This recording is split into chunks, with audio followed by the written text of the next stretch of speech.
I got so much motherfucking design on right now.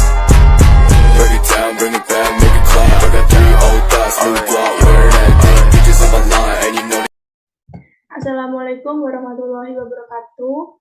Kami di sini dari kelompok 7 kelas 2023A akan menyampaikan hasil diskusi kami yang berjudul Teori Harga Keseimbangan Berdasarkan Ruang.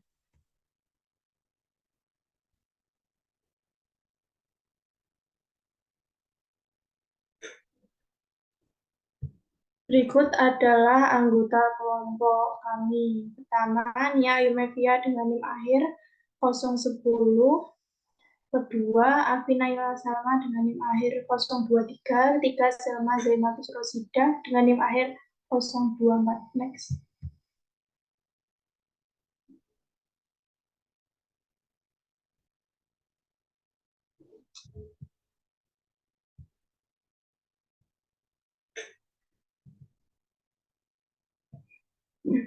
Latar belakang. Dalam dunia ekonomi, harga keseimbangan merupakan harga yang terbentuk dari titik pertemuan antara kurva penawaran dan kurva permintaan, yaitu harga kesepakatan yang sudah dijalani antara pihak penjual dan pihak pembeli. Karena harga keseimbangan terjadi karena interaksi penawaran dan permintaan di pasar, maka dari itu harga keseimbangan ini kerap dikenal dengan harga pasar. Hukum permintaan adalah permintaan suatu produk barang atau layanan jasa yang akan meningkatkan bila harga di pasar sedang menurun. Sedangkan hukum penawaran akan meningkat jika harga produk barang atau layanan jasa di pasar sedang terjadi peningkatan harga. Jadi hukum harga keseimbangan adalah bila jumlah permintaan ternyata lebih besar daripada jumlah penawaran, maka harga akan meningkat. Sedangkan jika jumlah penawaran kenyataan lebih besar daripada jumlah permintaan, maka harga pun akan menurun. Next.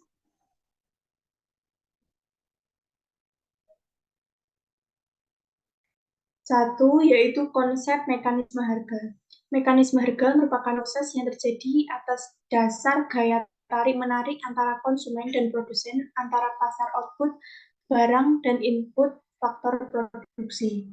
Hasil neto dari tarik-menarik antara pasar output dan pasar input akan muncul harga setiap barang dan juga untuk faktor produksi. Harga juga merupakan sebuah petunjuk bagi produsen untuk mendistribusikan sumber-sumber ekonomi yang diperoleh.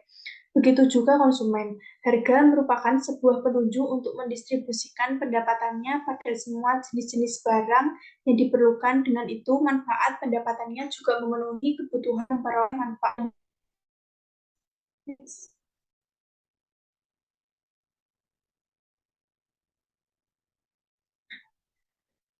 Yang kedua yaitu tabel harga pasar. Dapat dilihat dari tabel di atas, itu merupakan harga pasar Kota Surabaya dalam 1 minggu. Bisa dilihat harga dari hari stabil. Tidak ada perubahan harga seperti kenaikan atau penurunan. Ada beberapa hal yang membuat harga di pasar stabil, yaitu melimpahnya stok.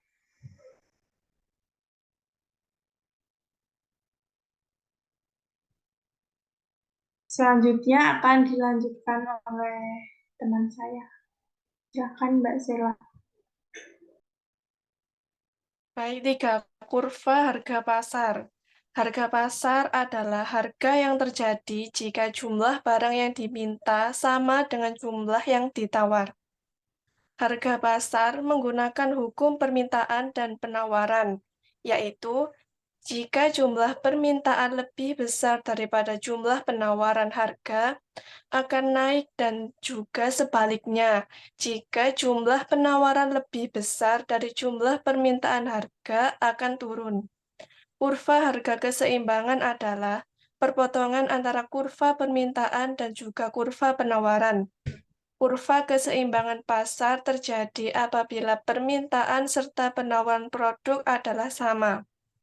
Kurva keseimbangan berbentuk grafik yang menunjukkan hubungan harga suatu barang dan juga jumlah yang tersedia dibeli oleh konsumen pada harga tersebut.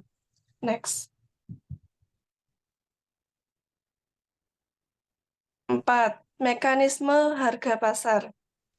Mekanisme harga pasar yang akan menghasilkan alokasi sumber daya secara efisien mempunyai sejumlah dampak positif terhadap efisiensi perekonomian secara keseluruhan, yaitu: 1. Mekanisme penetapan harga pasar akan membantu memastikan bahwa sumber daya yang dialokasikan sesuai dengan kegunaannya yang paling berharga. 2. Untuk memenuhi permintaan yang tinggi dan mendapatkan keuntungan dari harga pasar yang tinggi, produsen akan cenderung mencari cara untuk meningkatkan efisiensi produksi. 3. Mekanisme harga pasar akan mendorong persaingan antar produsen. 4. Dengan alokasi sumber daya yang efisien, masyarakat secara keseluruhan mempunyai peluang lebih besar untuk memperoleh manfaat dari perekonomian yang makmur. Next. Selanjutnya akan dilanjutkan oleh rekan saya.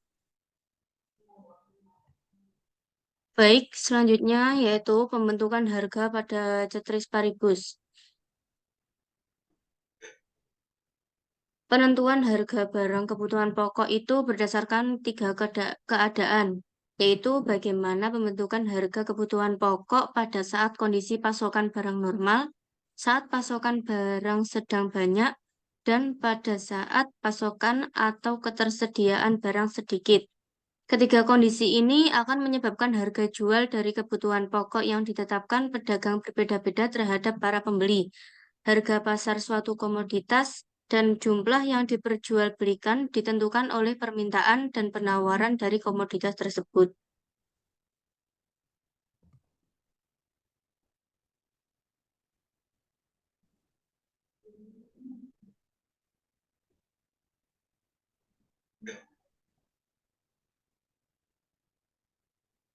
Kesimpulan. Di dalam sebuah bisnis, penting untuk dapat memahami bahwa mekanisme harga adalah proses tarik-menarik antara konsumen dan produsen. Harga juga merupakan sebuah petunjuk bagi produsen untuk menyalurkan pendapatannya pada jenis barang yang diperlukannya. Begitu juga konsumen, harga merupakan sebuah petunjuk untuk mendistribusikan pendapatnya pada semua jenis-jenis barang yang diperlukan. Dengan itu, manfaat pendapatannya untuk memenuhi kebutuhan memperoleh manfaat yang maksimal. Karena dalam sebuah bisnis harus selalu memantau pasar dan harga secara aktif, terutama dalam lingkungan yang berubah-ubah seperti saat ini. Jadi perlu untuk dapat menyesuaikan strategi harga dan produksi sesuai harga pasar.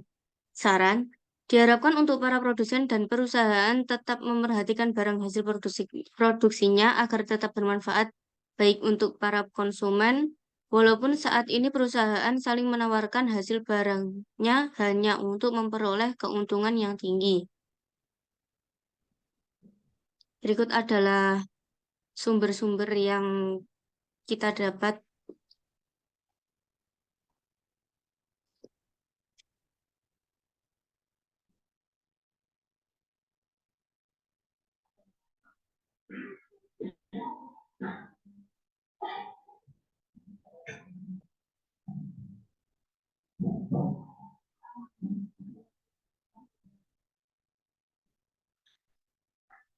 Baik, itu adalah hasil diskusi dari kelompok kami. Kami akan membuka 3 pertanyaan. Nanti bisa ditulis di kolom komentar dengan menyebutkan nama, kelas, dan NIM akhir. Baik, itu saja yang dapat kami sampaikan. Kurang lebihnya kami memohon maaf. Wassalamualaikum warahmatullahi wabarakatuh. Make it clap, I got 3 old thoughts, new block, wear that thing. Bitches on my line, and you know